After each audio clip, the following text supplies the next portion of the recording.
Minsan namumroblema na rin ako dito sa aking mga halaman.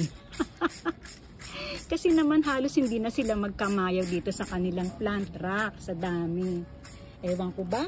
Kasi pagka may mga magagandang halaman sa aking supplier, hindi ko mapigilan na hindi mag-order.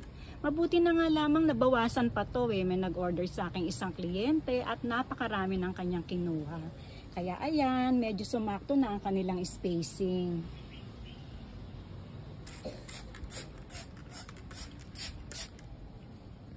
So, eto na nga yung mga nabawa sa aking plant rack. Yung in-order ng aking clients, may 2 Philodendron Bilitei, Alocasia amazonica, Silum, may 2 Anthurium cardboard, Royal Queen, may Fidal Lime, at meron ding mga pots at loam soil. Ayan. At sa puntong ito ay hinihintay ko na lang yung driver. At ayan na nga ang ating Lalamove rider. Actually, medyo nagkaroon pa nga kami ng kaunting diskusyon kasi nung nag-book ako ay medyo malapit na siya. Nagtataka lang ako habang dumadaan ng oras ay papalayo siya ng papalayo. Kaya sinita ko siya. Bakit siya papalayo ng papalayo? Ang sabi naman niya ay hindi niya raw na-realize na na-pick up niya pala yung order. Hindi niya alam na na-click niya.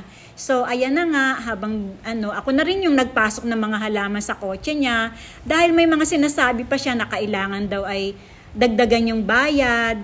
Ayan. So, halos hindi niya na nga ako tinulungan. Habang siya ay nagsasalita, ay patuloy ko pa rin ipinapasok yung mga halaman. Kinokontak niya kasi yung buyer at siya ay nagpapadagdag ng payment para ididiretso niya na raw yung mga halaman at hindi niya nasasabayan ng iba pang delivery. Sinasabi niya pa nga dyan na siya raw ay lugi pag dinire-diretso na raw ang delivery. Ang sabi ko naman sa kanya ay kinakailangang madala agad ito dahil ang nag-order pala sa akin ay napag-alaman kong isang opisina. So hanggang 5 o'clock lamang at kailangan ma-receive na nila ang halaman. Sa puntong ito ay nasa mga past 3 p.m. na po. So ayan na nga, patuloy pa rin ang aking pagkakarga ng mga halaman at hindi man lamang ako natulungan ni Kuya. So, ayan, planchado na nga ang aking mga halaman. At patuloy pa rin silang nag-uusap ng kliyente. Ayan. Meron pa. Ay, halos hindi na magkasya sa sobrang laki. So, pinaurong pa nga kay Kuya yung upuan sa harapan para maikarga ko itong medyo mataas-taas na si Philodendron Silum. Talagang kinakaya ko, ubod lakas at talagang hindi niya ako tinulungan. Ayan. At planchado na rin sa wakas.